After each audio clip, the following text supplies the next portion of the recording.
The battle raged for 3 days and 3 nights, turning the space around Earth into a graveyard of twisted metal and burning plasma. The Vorthak fleet that had arrived with such confidence was now scattered and desperate. Their mighty warships floated like broken toys among the debris of their fallen comrades. For every human ship that fell, the aliens lost 10, but Warlord Thakos was not ready to admit defeat.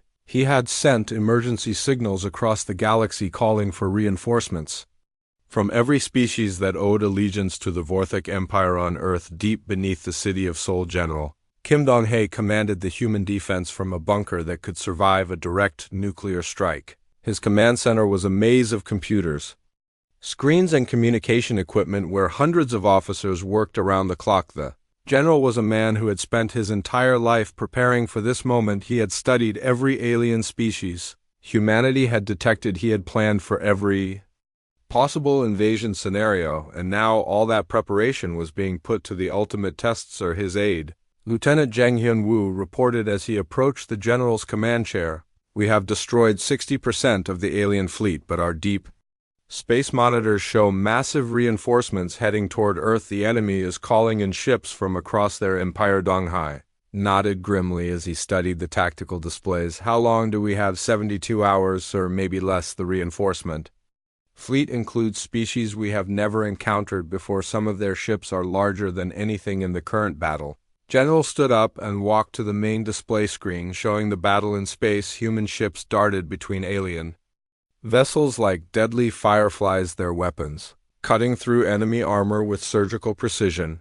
But Dong-hae could see that his forces were growing tired. Then, it is time for Phase 2, he announced to his staff. Every officer in the command center looked up. Phase 2 was the most dangerous part of humanity's defense plan. It meant taking the fight directly to the aliens instead of waiting for them to attack Earth. Sir, Lieutenant Hyun-woo said carefully. Phase 2 requires us to leave Earth defenseless while our fleets attack alien territory. Are you certain? General Dong-hae smiled, but there was no humor in his expression.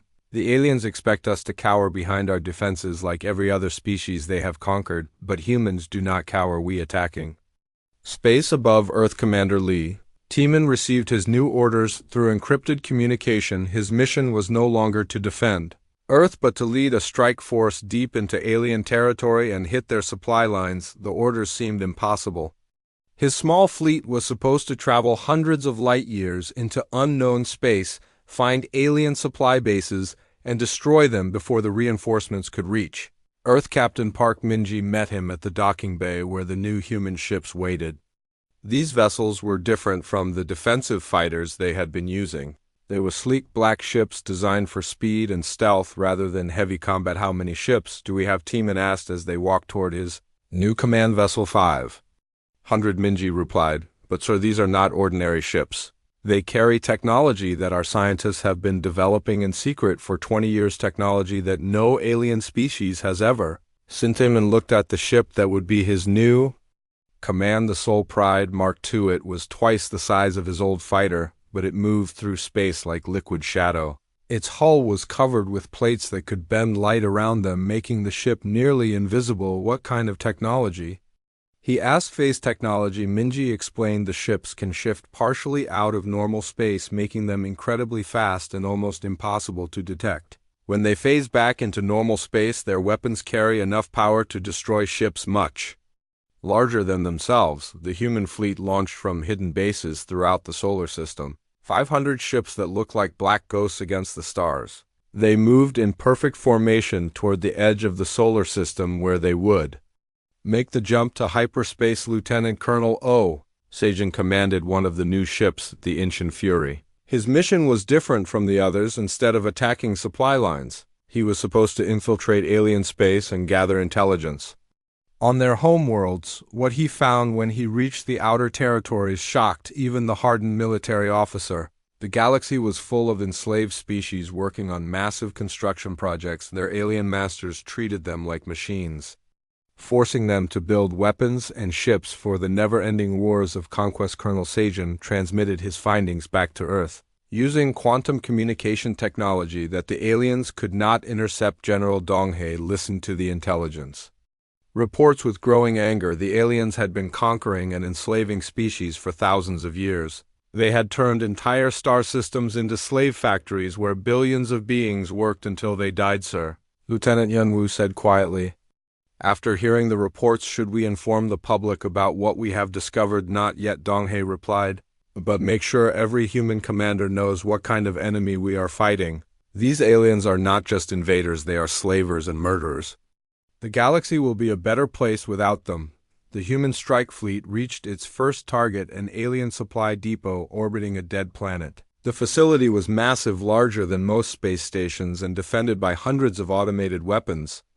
But the human ships approached using their phase technology, making them invisible to alien sensors. Commander Tiemann led the attack personally. His ship materialized directly above the supply depot main reactor and fired a single shot. The energy beam punched through 20 levels of armor and destroyed the reactor core in one devastating blast. The explosion lit up the dead planet like a new sun as the supply depot tore itself apart. Secondary explosions rippled through the facility as fuel and ammunition stores went up one after another. Within minutes, nothing remained but expanding clouds of plasma and debris. But the humans were not finished. They hit 12 different supply depots in the same day, each attack perfectly coordinated.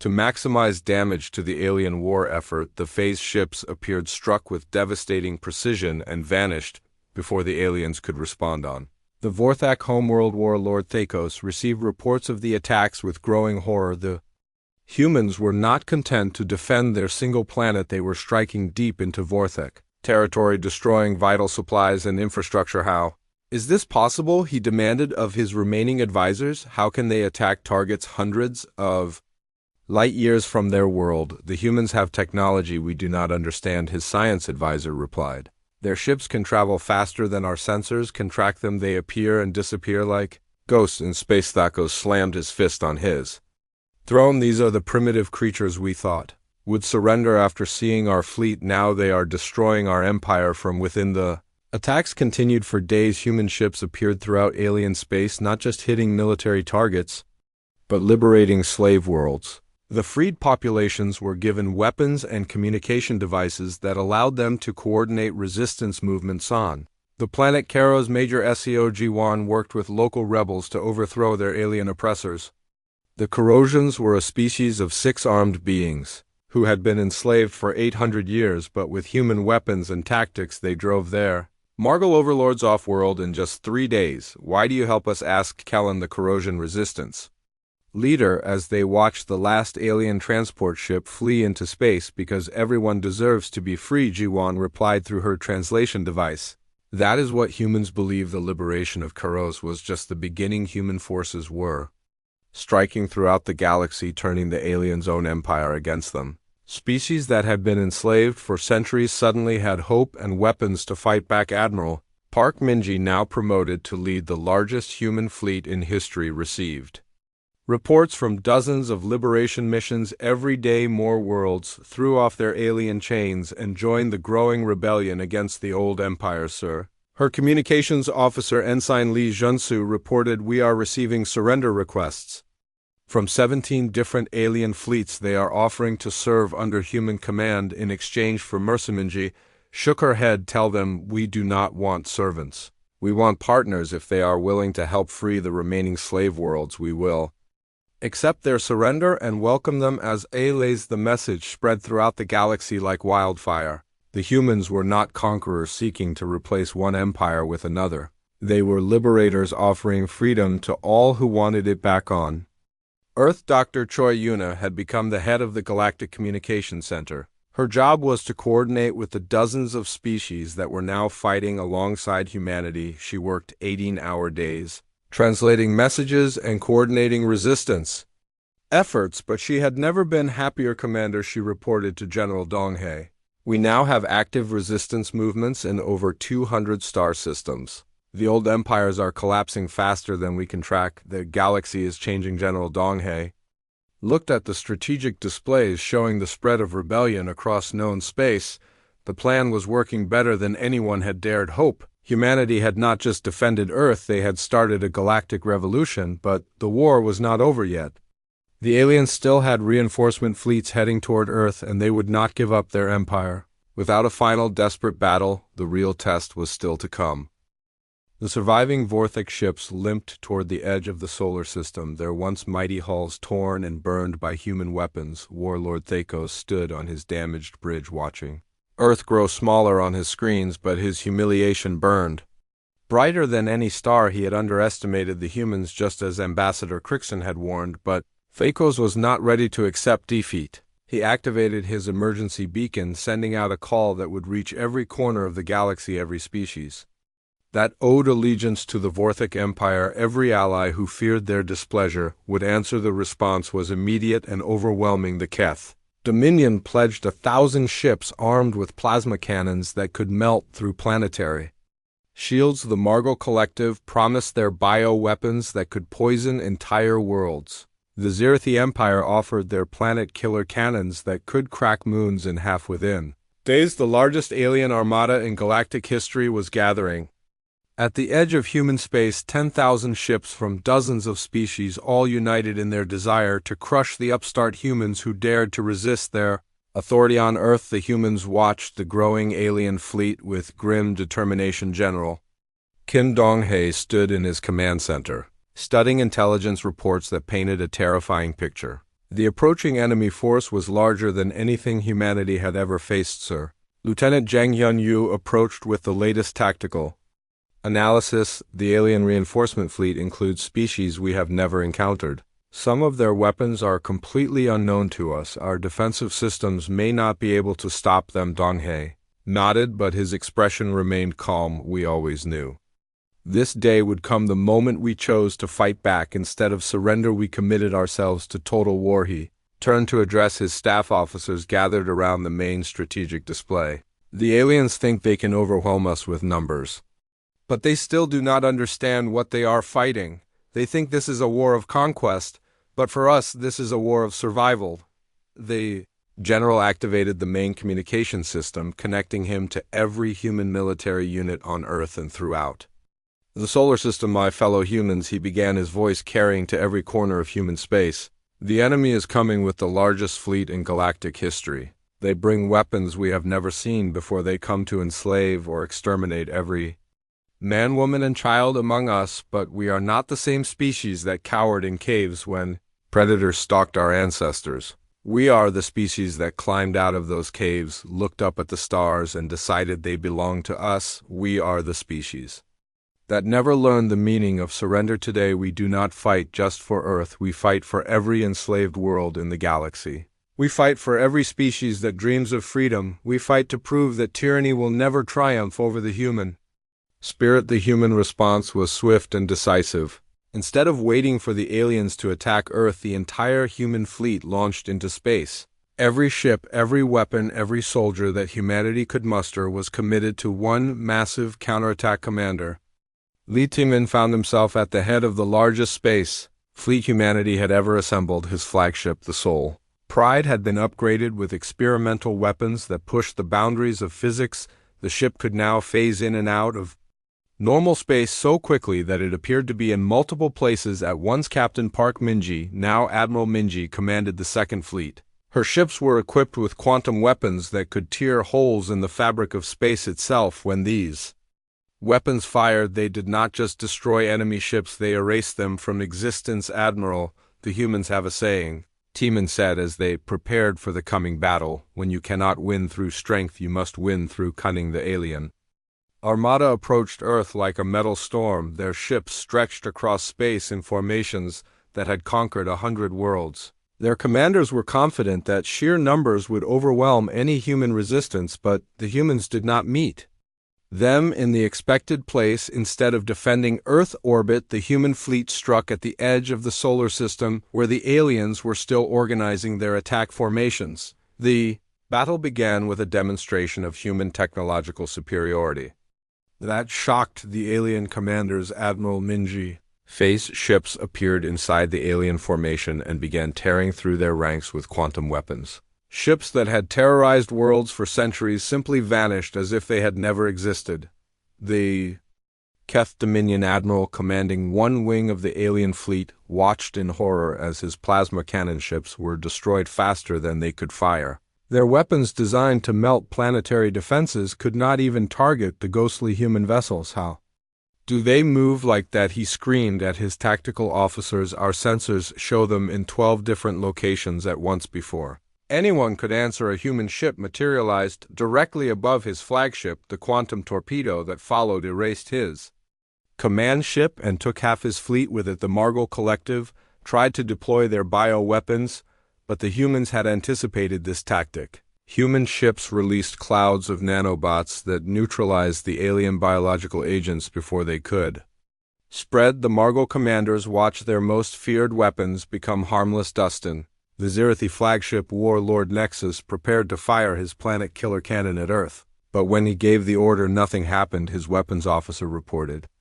with trembling voice that their targeting systems had been hacked. The humans had infiltrated every major ship in the alien fleet, using quantum communication technology that operated faster than the aliens could detect. Human cyber warfare specialists were turning the alien fleet against itself, just as they had done in the first battle, but the aliens were not defenseless.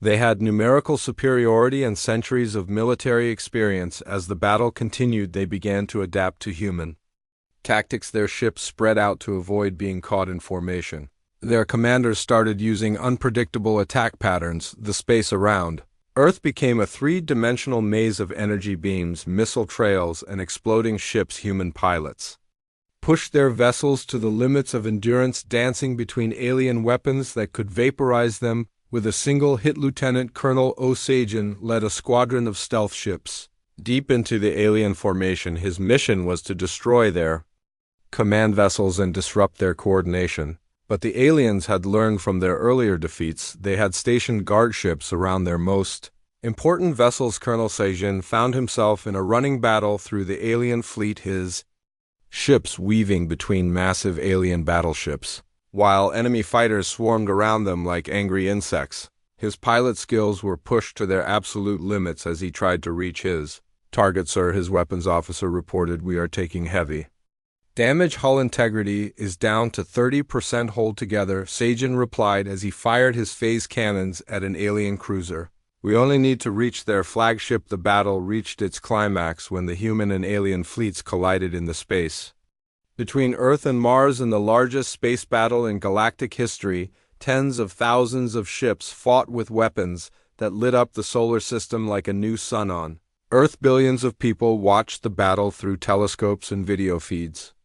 They could see the explosions and energy beams even with their naked eyes. The fate of humanity and perhaps the entire galaxy was being decided in the darkness above their heads. Troy Yuna worked frantically at her communication center, coordinating with resistance movements throughout the galaxy. Every enslaved species was watching the battle, knowing that human victory would mean their freedom, while human defeat would crush all hope of liberation. General Donghae received reports from across the battlefield. The humans were holding their own, but the sheer number of alien ships was beginning to tell. Human vessels were being destroyed faster than they could be replaced. Sir, Lieutenant Hyunwoo reported with urgency in his voice.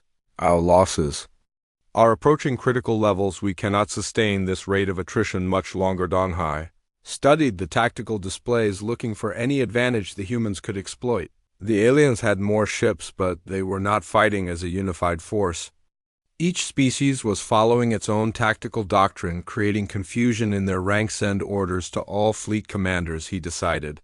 We concentrate our remaining forces on the alien command ships. If we can disrupt their leadership, their numerical advantage becomes a weakness. The final phase of the battle saw human ships racing toward the center of the alien formation where warlord Thakos commanded from his rebuilt flagship. The Vorthak leader had learned from his earlier defeats and surrounded himself with the most powerful ships in the Allied fleet. But the humans had one more surprise. Commander Teeman ship, the Soul Pride, had been equipped with the most advanced human technology ever created. As he approached the alien flagship, his vessel began to phase not just out of normal space but out of normal time. The Soul Pride existed in multiple temporal dimensions, simultaneously allowing it to attack from past, present, and future all at once. When Teeman fired his weapons, the energy Beams struck the alien flagship from directions that should have been impossible. Lord Thakos watched his shields fail and his hull breach as weapons that defied the laws of physics tore his ship apart.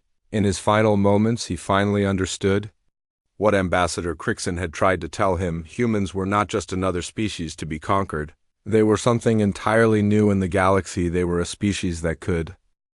The massive doors of the Vorthic Council chamber opened with a loud crash. Ambassador Crixon walked inside. His blue skin was pale and his hands shook like leaves in the wind. Behind him, 2 guards pushed him forward, but Crixon barely noticed them. His mind was still filled with the terrible things he had seen in the outer rim of space. The council chamber was huge, bigger than most buildings on Earth. The walls were made of black metal that seemed to eat light instead of reflecting it. Hundreds of alien warlords sat in tall chairs looking down at Crixon like angry gods. Their red eyes glowed in the darkness and their sharp teeth showed when they smiled. Warlord Thakos sat on the biggest chair in the center. He was twice as tall as Crixon, and his muscles were bigger than tree trunks. His voice boomed across the chamber like thunder when he spoke. "You have returned from the human sector, Crixon. Tell us what you found. Are they ready for conquest?" Crixon looked up at all the warlords, staring down at him. He had served the Vorthic Empire for 30 years. He had seen them destroy planets and enslave entire species. But what he had witnessed near Earth was different. It was something that made his blood turn cold. "My lords," Crixon began, his voice barely above a whisper, "I bring news that will change everything. We must not attack the humans. We must stay far away from their solar system." The warlords began to laugh. The sound filled the chamber like the roar of 1,000 beasts. Warlord Thakos laughed the loudest, his massive body shaking with amusement. "Those tiny pink creatures," Thakos said, wiping tears from his eyes. "They have barely learned to travel between planets. Their weapons are like toys compared to our mighty fleet. What could they possibly do to the great Vorthic Empire?" But Crixon shook his head frantically. "My lord, you do not understand. I saw what happened to the Zephyrian invasion fleet. 300 ships, the pride of their empire, all destroyed in less than 10 minutes. The laughter stopped. The chamber became silent as a tomb. Warlord Thakos leaned forward, his red eyes narrowing to angry slits. "Impossible," he growled. "The Zephyrians have the second strongest fleet in this galaxy. How could humans defeat them?" Crixon closed his eyes, remembering the horrible scene he had witnessed from his hidden observation post. The Zephyrian ships had appeared around Earth like a metal storm. Confident in their victory, they had demanded surrender from the humans, but instead of fear, the human response had been swift and terrible. "I watched it happen," Crixon said, his voice growing stronger with the memory. "The humans did not even use their main weapons. They sent out small ships no bigger than our fighters. But these ships moved like nothing I have ever seen. They danced between the Zephyrian battleships, firing weapons that cut through armor like it was paper war." Lord Thakos slammed his fist on his chair. The sound echoed through the chamber like a gunshot. "You lie," he shouted. "No species that young could have such technology." But Crixon stood his ground. "My lord, I recorded everything. The human ships used energy weapons that made the Zephyrian shields useless. Their pilots flew with skill that seemed impossible. They coordinated their attacks perfectly, like they shared one mind." The other warlords began to murmur among themselves. Some looked worried, but most still seemed angry that anyone would suggest the mighty Vorthic Empire should fear humans. "Tell us more," demanded Warlord Vexus, a female Vorthak with scars covering her arms. "What happened to the Zephyrian survivors?" Crixon swallowed hard. "There were no survivors, my lady. The humans destroyed every ship. Then they did something even more frightening. They sent a message to the Zephyrian homeworld. The message was simple: stay away from Earth or face the same fate." The murmuring grew louder. Some warlords looked genuinely concerned now, but Warlord Thakos only grew angrier. "Even if this is true," he said, standing up to his full impressive height, "it only proves that humans are dangerous. We cannot allow such a threat to exist in our galaxy. We must destroy them before they grow stronger." "No, Crixon," shouted the word echoing through the chamber. Everyone fell silent, shocked that the small ambassador would dare raise his voice to the warlords. Crixon took a deep breath and continued, "My lords, I studied the humans for months. After the battle, I learned their language. I watched their planet. I know what they are capable of. The humans are not like us. They do not fight for conquest or glory. They fight for survival, and when they fight for survival, they become something terrifying. They become unstoppable. Warlord Thakos laughed. Again, but this time it sounded forced. Unstoppable. You speak of humans like they are gods. They are just another species to be conquered. Crixon shook his head slowly. My lord, the humans have something we do not understand. They call it determination. When they decide to fight, they do not stop, they do not retreat, they do not surrender. They keep fighting until either they win or they die. Watch their military exercises after the Zephyrian attack. They train constantly. They improve their weapons. Every day they study every battle they have ever fought and learn from it. They prepare for wars that may never come. But most frightening of all, my lord, they are united. Every human on their planet supports their military. Every human contributes to their defense. They do not have the political divisions that weaken other species. When threatened, they become one people with one goal. Warlord Thakos waved his hand dismissively. Propaganda, he said. All species claim to be united when facing invasion. No, my lord, Crixon replied. It is real. I intercepted their communications. During the Zephyrian attack, human civilians worked day and night to support their military. Children donated their savings. Scientists shared their research freely. Soldiers volunteered for suicide missions without being ordered. The warlords were silent now, listening despite themselves. Crixon pressed on. My lords, we have conquered 47 species in the last century. All of them begged for mercy when defeat was certain. All of them offered to serve us rather than die. But humans are different. I studied their history. They have fought wars against each other for thousands of years. But whenever an outside threat appears, they unite instantly. They have a saying on Earth: united we stand, divided we fall. Warlord Thakos sat back down, his anger replaced by something that might have been concern. What do you recommend, Ambassador? Stay away from the human solar system, Crixon said firmly. Let them develop. In peace, perhaps in 1,000 years they will be ready for peaceful contact. But if we attack them now, we will face the same fate as the Zephyrian chamber erupted in angry voices. Many warlords shouted that the Vorthic Empire had never retreated from any enemy. Others demanded that Crixon be punished for cowardice, but Warlord Thakos raised his hand for silence. Your warning is noted, Ambassador, he said in a cold voice, but the Vorthic Empire does not cower before any species, human or otherwise. Thakos stood up again, addressing all the warlords in the chamber. Tomorrow, we begin preparations for the invasion of Earth. We will show these humans what true power looks like. We will burn their planet to ashes and scatter their survivors across the galaxy as slaves. The warlords cheered, but Crixon felt only sadness. He had tried to save his people from the terrible fate he knew awaited them.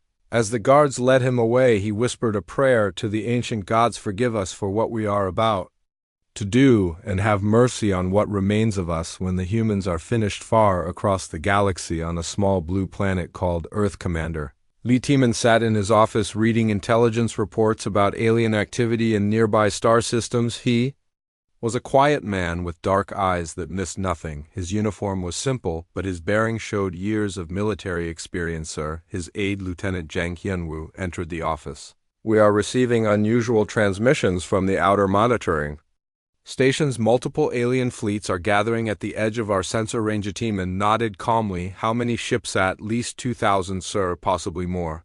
They appear to be from the Vorthic Empire. Tiemann had been expecting this day for years. The attack on the Zephyrian fleet had been a necessary demonstration of human strength, but he knew it would not be the last time aliens tested Earth defenses. Send word to all defense stations, he ordered. Activate Protocol 7. All personnel are to report to their battle stations. We may not have much time. As alarms began to sound across Earth, Tiemann looked out his window at the peaceful city below. Soon that peace would be shattered, but he was ready. The entire human race was ready. They had learned long ago that freedom was never free. The galaxy was about to learn what humans could do when their backs were against the wall. The space around Earth suddenly filled with darkness as 2,000 Vorthak warships dropped out of hyperspace like a nightmare made real. Each ship was the size of a city, with weapons that could crack planets in half. Their black hulls blocked out the stars, making day turn to night on the side of Earth facing the alien fleet. On the flagship, Warlord Thakos stood before a massive viewing screen, looking down at the small blue planet below. His red eyes glowed with satisfaction as he watched His mighty armada surround Earth like a metal noose tightening around its prey. Look at that pathetic little world, he said to his officers. It has only one moon and such thin defenses I can barely see their orbital stations. This will be even easier than conquering the Margol homeworld. His tactical officer, a scarred veteran named Grex, nodded eagerly. My lord, our sensors show their largest military installation is on the surface. They do not even have proper space fortresses. How did such primitives defeat the Zephyrians? Laughed, his voice booming across the bridge. Perhaps the Zephyrians had grown soft from too many easy victories. But we Vorthak are made of stronger metal. We will show these humans what real warriors can do on Earth. In the bustling city of Seoul, Dr. Choi Yuna worked frantically at her computer in the Xenobiology Research Center. Her office was filled with translation programs, language databases, and communication equipment she had spent her entire career preparing for this moment, the first contact between humans and an alien species. But this was not how she had imagined it would happen in her dreams. First contact involved peaceful meetings, careful translations, and the sharing of knowledge. Instead, alien warships filled the sky above her city, and people were screaming in the streets below. Please, she whispered to herself as her fingers flew across the keyboard, typing messages in dozens of different mathematical and linguistic patterns. Please let them want to talk. Please let this be some kind of misunderstanding. Her computer screen showed the alien fleet formations, and Yuna felt her heart sink. There was no mistaking what she saw. This was not a diplomatic mission. This was an invasion force, arranged in perfect attack formation. The first message from the aliens came through the global communication network within minutes. It was broadcast in broken English, clearly translated by some kind of machine. Humans of Earth, surrender now. Your planet belongs to the Vorthak Empire. Resist, and you will all die. Submit, and some of you may live as slaves. You have 1 hour to disobey. Yuna stared at the message in horror. All her hopes for peaceful contact died in that moment, but she did not give up. She immediately began typing a response using every diplomatic protocol she had ever studied. Great beings from the stars, we welcome you to our solar system. We wish to speak with you in peace. We offer friendship, knowledge, and cooperation. Please do not attack us. We mean you no harm. She sent the message on all frequencies, hoping desperately that someone among the aliens would listen. But the response came quickly, and it was not what she wanted to hear. Your pathetic words mean nothing. Humans, we do not negotiate with primitives. Prepare today. At his home on the outskirts of Seoul, Commander Lee Tiemann was eating dinner with his family when the emergency alert came through his military communicator. His wife Kim Solman watched the news with growing terror as reports showed alien ships appearing over every major city on Earth. Their 2 children, 8-year-old Minho and 6-year-old Yoonji, were asking questions their parents could not answer. Why are there so many ships in the sky? Yoonji asked, her small voice filled with confusion. Are they here to visit us? Damon knelt down and hugged both his children tightly. They are not friendly visitors, he said gently. Daddy has to go to work now to help protect everyone. Someone looked at her husband with eyes full of fear. She had been a military wife for 10 years, and she knew what that look on his face meant. This was not a drill. This was the real thing, the war they had all hoped would never come. How bad is it? She asked quietly. Bad, he replied, putting on his uniform jacket. But we are ready for this. We have been preparing for 50 years. Damon kissed his wife and children goodbye, not knowing if he would ever see them again. As he drove toward the Defense Command Center, he could see the alien ships hanging in the sky like black clouds, promising death. At the Terran Defense Command Center, deep underground, Captain Park Minji was already at her station, coordinating the response to the alien threat she had served under Tiemann for 5 years, and she knew he would want a full report the moment he arrived. The situation was grim, but not hopeless. The aliens had superior numbers, but humans had advantages the invaders did not know about. For 50 years since detecting the first alien radio signals, humanity had prepared for this day. Every major nation on Earth had contributed to the defense project. Scientists had worked in secret, developing new weapons and technologies. Military leaders had studied every piece of alien intelligence they could gather, and most importantly, they had learned to work together. When Tiemann arrived at the command center, Minji briefed him quickly. Sir, we have confirmed 2,000 alien vessels in attack formation. They have demanded our surrender and given us 1 hour to comply. What is our response? Tiemann asked calmly. War, sir. The president has authorized full defensive measures. All orbital platforms are online, all hidden weapon systems are armed, all allied nations are coordinating. Their response-attainment nodded. This was the moment humanity had been dreading and preparing for in equal measure. The aliens thought they were attacking a primitive world, but they were about to discover that humans were far more advanced than they. Appeared launched the first wave. He ordered high above Earth hidden weapon platforms that had been disguised as communications satellites suddenly came to life. Solar panels folded away, revealing massive energy cannons that began charging with deadly power. The first human ships launched from concealed bases on the moon, Mars, and in the asteroid belt. They were smaller than the alien vessels, but they moved with incredible speed and precision. Each ship carried weapons and defenses that represented the best of human technology. On the Vorthak flagship, Warlord Thekos watched the human response with amusement. Is this their entire fleet? He laughed, pointing at the display, showing 30 human ships approaching his armada of 2,000. Look how tiny their vessels are. My fighters are larger than their battleships. But his laughter died when the first human ship opened fire. The energy beam that erupted from the small human vessel was unlike anything the Vorthak had ever seen. It cut through 3 of their heavy cruisers like a sword through paper. The alien ships exploded in brilliant flashes that lit up the darkness of space. Impossible, Thekos roared. How do such small ships carry weapons of that power? More human ships joined the attack, and the space around Earth became a battlefield of light and death. Each human vessel fought like a cornered valve, striking fast and hard before dancing away from return fire. The Vorthak ships tried to respond, but their massive size made them slow and clumsy compared to the darting human fighters. Human pilots seemed to know exactly where to strike, hitting weak points in alien armor that no enemy had ever found before. Grex, the tactical officer, stared at his displays in shock. My lord, we have lost over 100 ships already. How is this possible? These humans fight like they know our ships better than we do.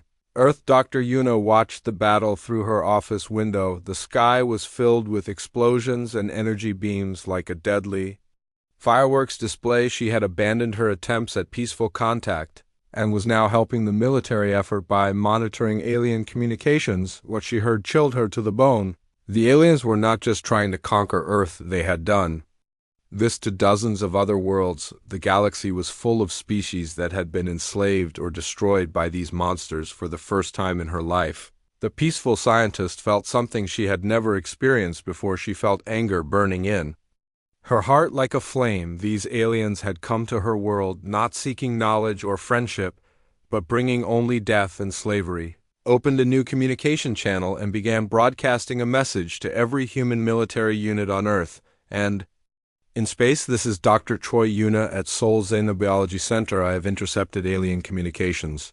These beings have destroyed civilizations across the galaxy. They have enslaved entire species. They have come here not to conquer us, but to exterminate us. Fight them with everything we have. Show them that humanity will never bow to tyrants. Show them that Earth is not just another world to be conquered. Show them what happens when they threaten our children. The message spread through human forces like wildfire, and the intensity of their resistance doubled. Human ships pressed their attacks harder. Human gunners fired faster. Human commanders took greater risks. In space, Commander Teeman led a squadron of fighters toward the alien flagship. His ship, the Soul Pride, was the fastest vessel in the human fleet. Behind him flew 20 other ships, each carrying a special weapon that could change the course of the battle. Captain Minji's voice crackled over the radio. Target in sight. Commander, ready to deploy the surprise package. The surprise package was humanity's secret weapon developed over decades of research.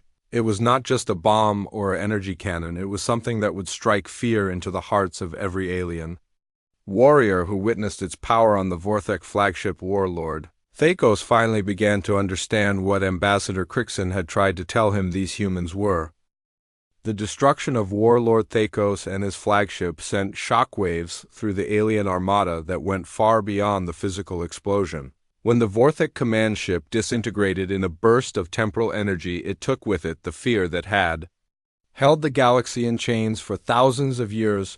Across hundreds of star systems, enslaved species watched the battle through hidden communication devices that human liberation forces had left behind. They saw the impossible happen. They saw their masters defeated by a species that refused to bow down to tyranny on the mining world of Draxus. The Kelani slaves had worked in underground tunnels for 300 years. Their blue-scaled bodies were bent from generations of hard labor, and their spirits had been broken by centuries of oppression. But when they saw the human fleet destroy the alien armada, something awakened in their hearts. The Kelani elder Varesh gathered his people in the deepest tunnel where the alien overseers could not hear them. His voice was weak from years of breathing toxic dust, but his words carried the strength of hope. My children, he whispered, the humans have done what we thought was impossible. They have defeated the Vorthic Empire. Now we must do what our ancestors would have done. We must fight for our freedom. The revolt began the very night Kelani miners used their tools as weapons, attacking the alien guards who had tormented them for so long. The communication device the humans had left behind crackled to life as Varesh sent a message to the human fleet. We are the Kelani of Draxus, and we are free. Thank you for showing us that tyrants can be defeated. We pledge ourselves to your cause. Similar messages flooded in from across the galaxy. The Therian bird people of Nexus Prime threw off their chains and drove their Margal oppressors into space. The Zephonic crystal beings of the Outer Rim shattered their prison cities and reclaimed their homeworld. The Volani water dwellers of the deep current systems rose from their underwater slave camps and declared independence on the Vorthak homeworld itself. The news of their fleets' destruction arrived like a death sentence. The planet that had been the center of a vast empire suddenly found itself surrounded by enemies. The slave species they had transported there for labor were now in open revolt. Ambassador Crixon, who had survived the battle at Earth by remaining on the homeworld, watched his civilization crumble with a mixture of sadness and relief. He had tried to warn his people, but they had chosen the path of war. Now they were paying the price. The human liberation fleets arrived at the Vorthic homeworld 3 days after the great battle. They found a planet in chaos, with fires burning in the capital cities and the once mighty Vorthak military in complete disarray. General Kim Dong-hae himself led the occupation force. His ships took position around the planet, but he gave orders that no human weapon was to fire unless fired upon first. This was not a conquest, this was a liberation. The Vorthak planetary government sent a surrender delegation to meet with Dong-hae. The delegation was led by Crixon, who had been chosen because of his knowledge of humans. The old ambassador approached the human general with dignity despite his people's defeat. General Dong-hae, he said in carefully learned English, I am Ambassador Crixon. I come to offer the unconditional surrender of the Vorthak Empire. We know we have lost, and we know we deserve whatever punishment you Dong-hae studied the alien diplomat before responding. Crixon had expected the humans to demand tribute or enslavement or execution. Instead, the human general surprised him with words he had never heard from a conqueror. We do not want your surrender, ambassador. We want your cooperation.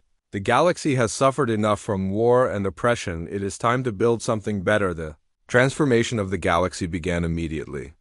Human engineering teams worked alongside freed slaves to tear down the massive weapon factories and replace them with schools, hospitals, and research centers. The technology that had been used to build instruments of conquest was redirected toward tools of creation on the planet. Karo's Major SCO G1 found herself working as a liaison between humans and the newly liberated Corrosion people. The 6 armed beings had adapted quickly to freedom, but they still needed guidance in building their new democratic government. Kellen, the former resistance leader, had been elected as the first president of Free Karos. He met with G1 in the ruins of the old Margal Palace, which was being converted into a university. Major G1, he said using his species gesture of respect, how do we ensure that what happened to us never happens again? How do we prevent new tyrants from rising? Juan smiled as she looked out at Corrosion children playing in what had once been a slave compound. Education, she replied, knowledge and the courage to stand up for what is right. That is how humans learn to resist oppression, and that is how your people will stay. Free. Choi Yuna had been promoted to Director of Galactic Communications, and she worked 18 hours a day coordinating between dozens of species. Her office in Seoul had become the unofficial diplomatic center of the galaxy with alien Ambassadors arriving daily. The challenge was enormous. Each species had different needs, different cultures, different ways of thinking about freedom. Some had been slaves for so long they did not know how to govern themselves. Others had been so isolated they had no experience with cooperation, but slowly progress was made. The Kelani became master engineers, using their mining skills to build beautiful cities. The Therians became explorers, using their flying abilities to map unknown regions of space.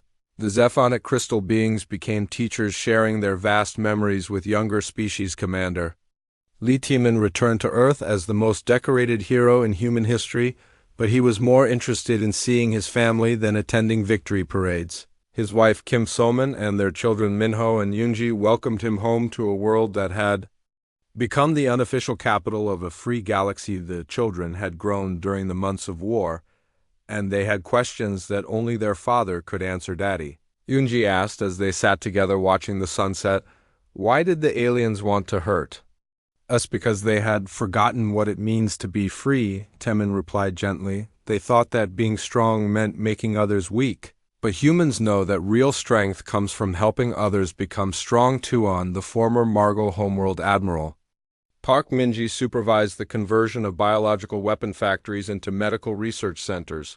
The Margol themselves were working alongside their former slaves to undo the damage their empire had caused. The transformation was not easy. Many Margol could not accept that their way of life had been wrong. Some tried to continue their old practices in secret, but the majority chose to change, led by scientists who had secretly opposed their governments.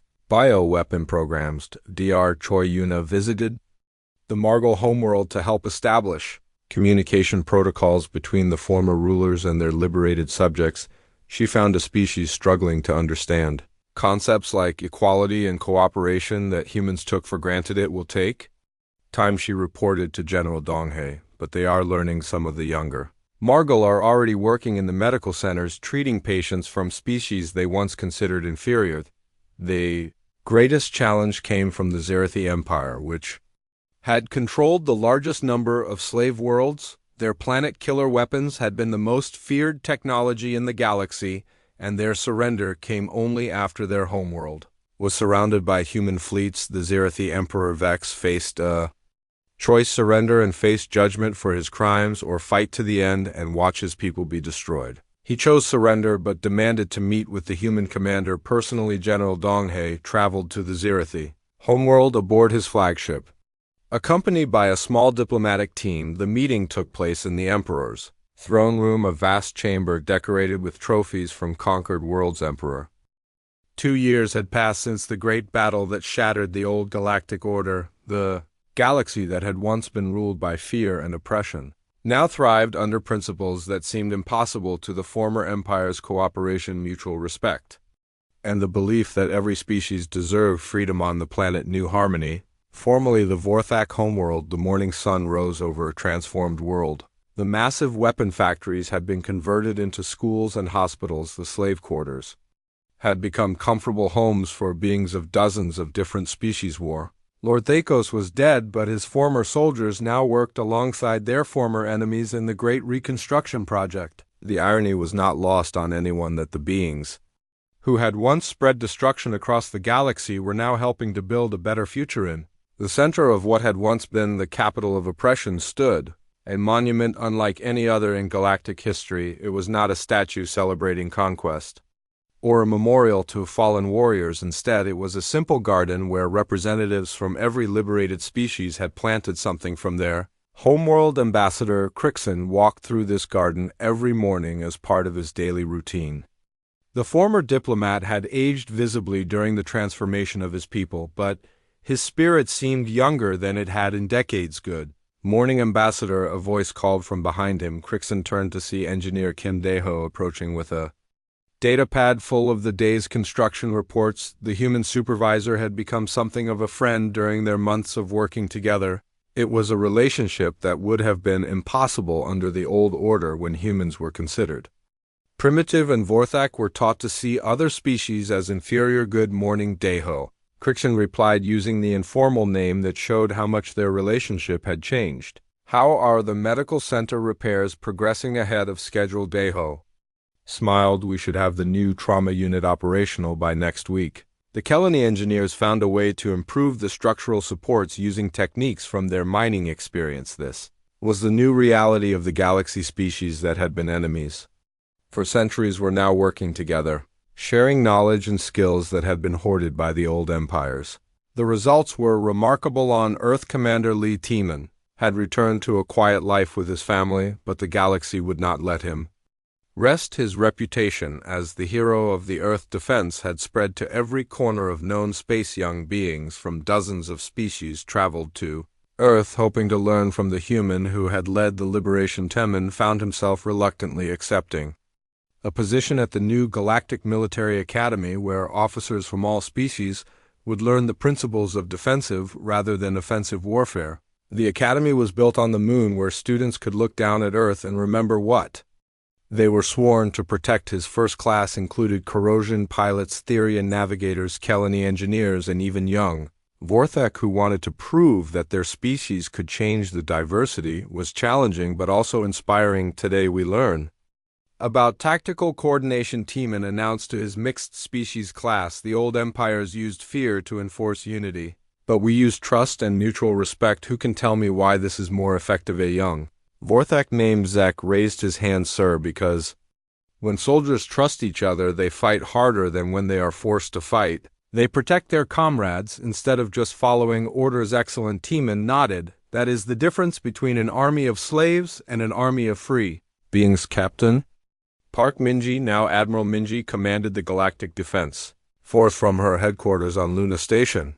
The job was enormous, coordinating the military forces of dozens of species, while maintaining the delicate balance between defense and aggression. Her biggest challenge was not external threats, but internal disputes. Some species still harbored grudges against their former oppressors. Others wanted to use their new freedom to settle old scores.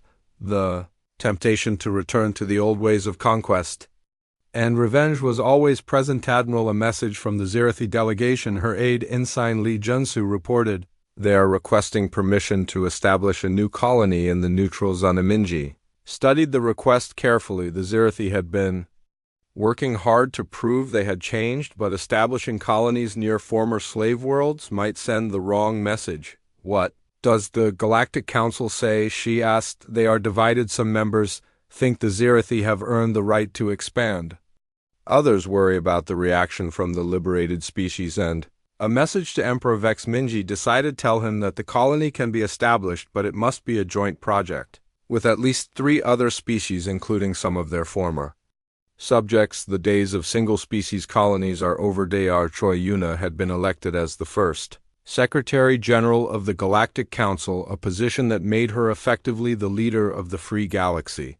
Her office in Seoul had become the diplomatic center of known space, where ambassadors from hundreds of worlds came to resolve disputes. The work was exhausting but deeply satisfying. Every day brought new challenges, but also new proof that the galaxy was healing. The latest report on her desk showed trade between former enemies had increased by 300% in the past.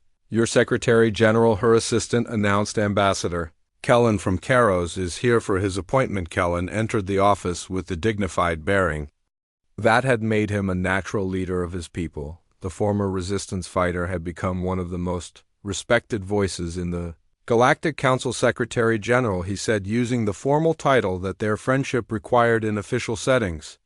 We have a situation that requires your attention. Yuna gestured for him to sit. What kind of situation? 3 star systems in the Outer Rim have declared independence from the Council. They say they want to return to the old ways of isolated development, without interference from other species. This was a problem Yuna had been expecting. The freedom to choose included the freedom to choose isolation, but completely isolated systems could become breeding grounds for new tyrants. What do they want specifically? She asked. No trade agreements, no cultural exchanges, no participation in joint defense, no communication with other species. They want to be left completely alone. Yuna considered the implications if the Council forced these systems to participate.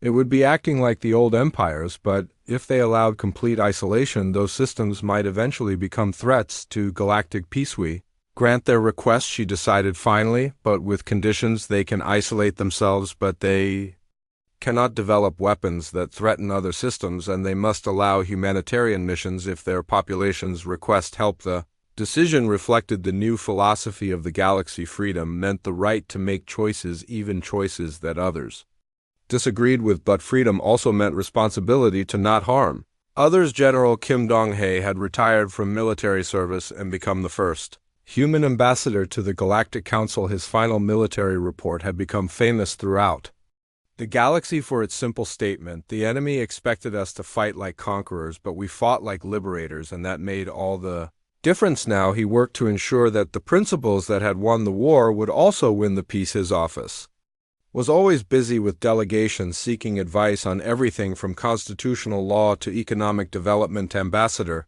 a young Therian diplomat named Skyweaver, approached his desk. We need guidance on our new education system. Our people have always learned through flight and song, but our colony partners learn through physical work. How do we teach mixed classes? Dong-hae smiled at the question.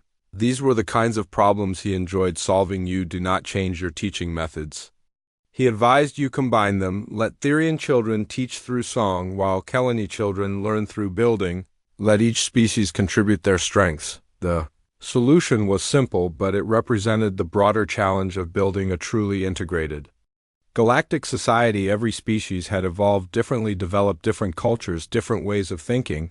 The key was not to eliminate these differences, but to celebrate them. On the Asteroid Research Station Alpha 7, Lieutenant Colonel Sejin supervised the galaxy's most ambitious project, a joint scientific mission to explore the galactic core. Teams of scientists from dozens of species worked together, using technology that combined the best discoveries of every civilization.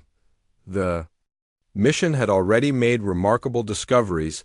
The galactic core contained evidence of ancient civilizations that had achieved peace and prosperity before disappearing into history.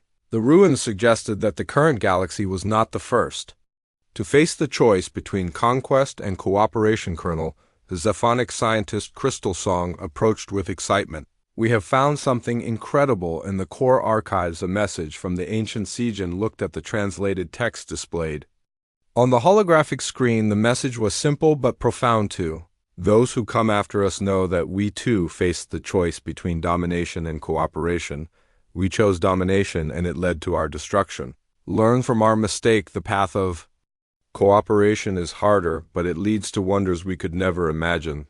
The message was broadcast throughout the galaxy, providing validation for the difficult path they had chosen. The ancients had tried conquest and failed. The new galactic civilization would try cooperation and see how far it could lead on. Nexus 7, the multi-species colony, had become a model for the rest of the galaxy. Former slaves and